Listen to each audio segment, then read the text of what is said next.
Hey everyone, wanted to do another update video since I know it's been a little while since I posted anything. I've been super busy, haven't had a ton of time to post a lot of video content. You might have saw my last video where I posted dyno results for my custom tune. I didn't have any commentary on that video, so I wanted to add some. So think of this video as more or less some commentary with some additional updates as well.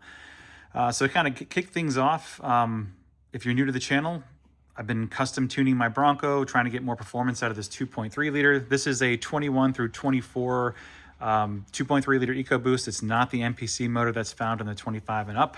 Those do not allow for custom tuning as of yet, hopefully in the future. But anyways, the custom tuning on this Bronco has been nothing short of amazing, to be honest. I've been working with a company called EMS, otherwise known as Engineered Motorsport Solutions. The tune over there is Ryan Martin. And he's been great. Ryan's been great, super responsive. He's been dialing this tune. We've been getting this Bronco running right. So before we jump into the numbers, I did want to kind of quickly do an overview of what I've done to the Bronco as far as performance modifications. I guess we can kind of start with, I did a UPR catch can. I know it's not really performance oriented, but being direct injection only, you really need a catch can. Now this is an early 21 Bronco, so the catch can gets routed underneath the intake manifold, which is a complete pain in the butt. But if you have a mid-year 21 and up, you don't have to worry about routing the hoses underneath the intake manifold. Next up, we did we did an engine intake. I know I just recently did a video on the CVF intake.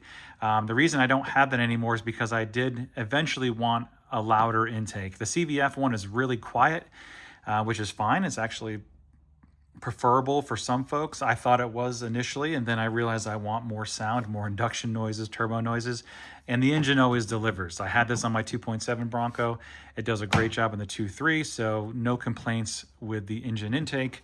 I also have the CV Fabrication charge pipes, the hot and cold charge pipe, with a Turbo Smart blow-off valve. Now, if you're thinking about getting these charge pipes, do keep in mind, as they are configured currently, they will not work with the Turbo Smart blow-off valve, only the stock diverter valve. There is a way around that, and that's by installing, I think it's a 1/4-inch machine bushing.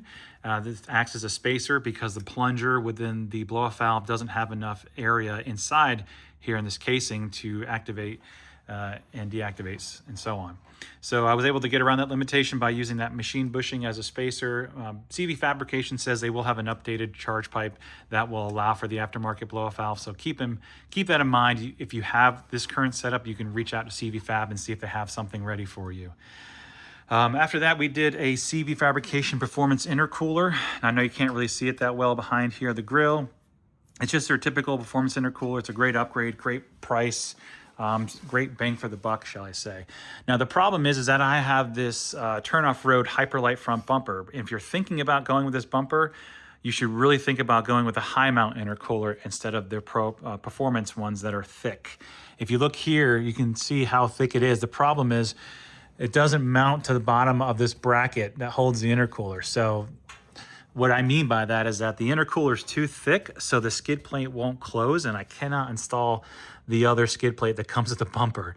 So as you can probably tell, I'm not taking it off-road anytime soon with this all being exposed. So I actually have a high mount intercooler coming from another brand. We'll talk about that in the future, along with some aftermarket charge pipes from them as too. So we'll look at that in the future. But if you're thinking about this bumper, you should probably go with a high mount.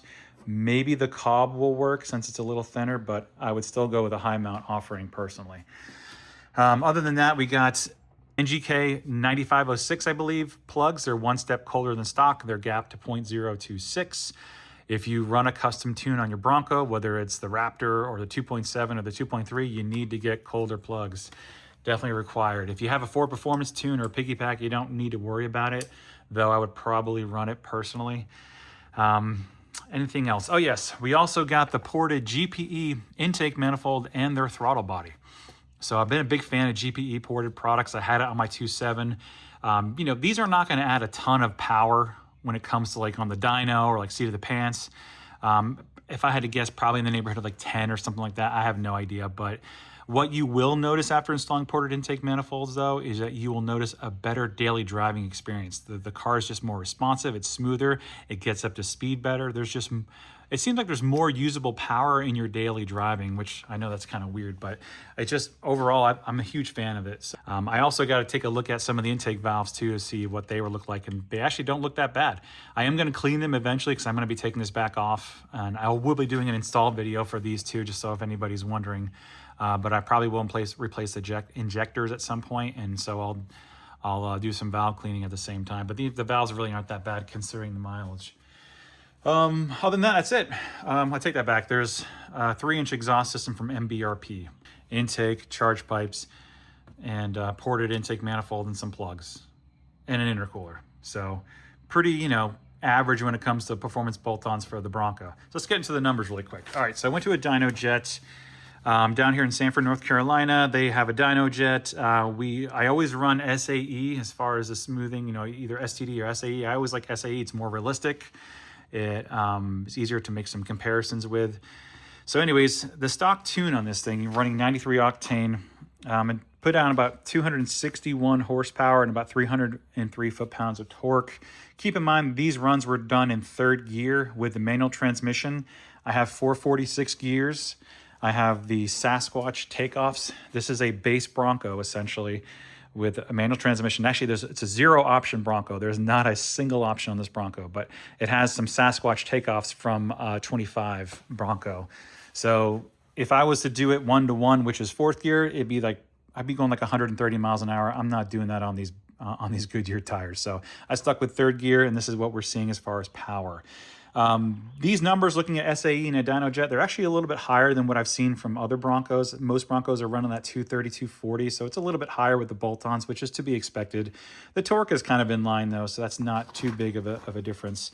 Anyways, with the custom tune, we bumped up to 93. We went to 288. Not a huge difference in power, to be honest, from a horsepower perspective. Though keep in mind, we did three runs on the 93, and every time it went up 5 horsepower. So if I would have kept doing the runs, the tune would have to learn, essentially. And so we would probably end up like 295 or somewhere in there. But I actually had a run that was like 290 something, 292 or something, but the power, it started way too late, so the graphs didn't align, it didn't look right, so I didn't include that. But the bigger news here is really the torque. So we see a giant increase in torque. It's like almost 80 foot-pounds of torque increase. So you can really see that in the power band where you see the stock torque here, and this is the giant increase. It's same RPM, it's just a lot more of it, right? And then when we went to E30, which the 2.3 liter loves some E30 mix of fuel, as you can see. So we jumped up to almost 330 horsepower at the wheels and about 418 foot-pounds of torque, which is like 115 foot-pounds of torque more than stock. So that's a huge increase. That's something you really can feel.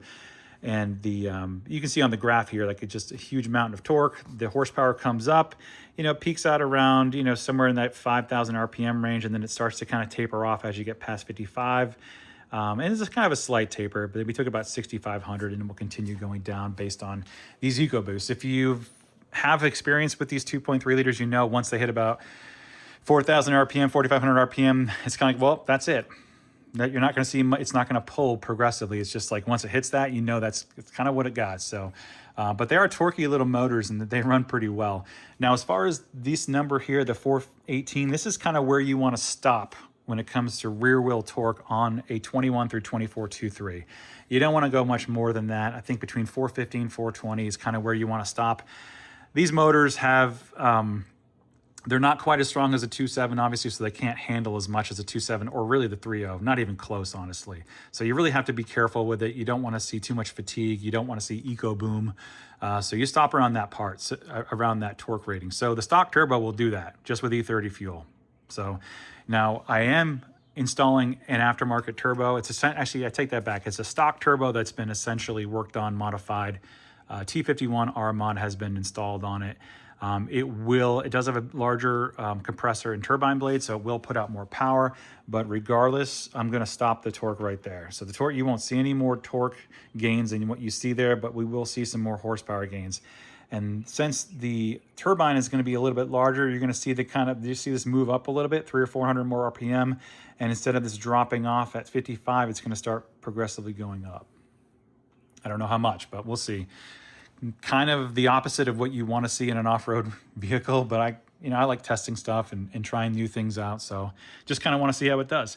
I will be installing a downpipe, a CV fabrication downpipe on at the same time. I don't have one on there right now, but I will be doing that once I do the turbo upgrade. So that's it. Very happy with the tune. If I want to take this on full E85, I got to upgrade the high pressure pump and then do the injectors. So that's a big investment. So I'm not sure if I'm going to do that. Mixing E30 is not exactly fun, but since this is not my primary driver, my daily driver, it's not that big of a deal. So as I'm editing this video, I neglected to mention the issue with the clutch. Now, when you're making this much torque, you're going to have issues with the OEM clutch if you have a manual transmission. So with the 93 tune, you can usually get away with it.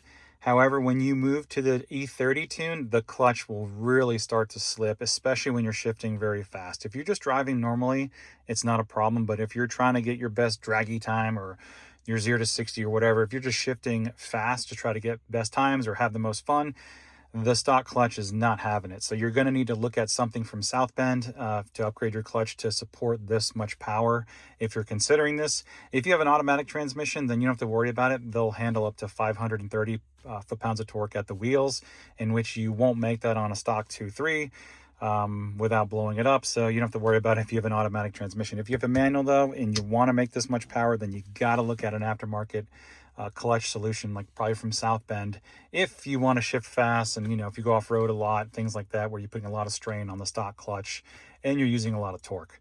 So I'm going to keep the OEM for the time being, but I'm going to have to replace it at some point because it's going to be a problem. So a couple other things I wanted to quickly mention before we close out the video is that I did install some Haas 3.0 shocks. I got these off of 4-door Wild Track. I don't remember the, I don't know the year, but a 4-door Wild Track. They look really good. They ride pretty okay, but they're very firm. So if you look here, the ride height is pretty amazing, honestly. It's almost level. It's about a 1/4 inch higher in the back, but it's nearly level in this configuration.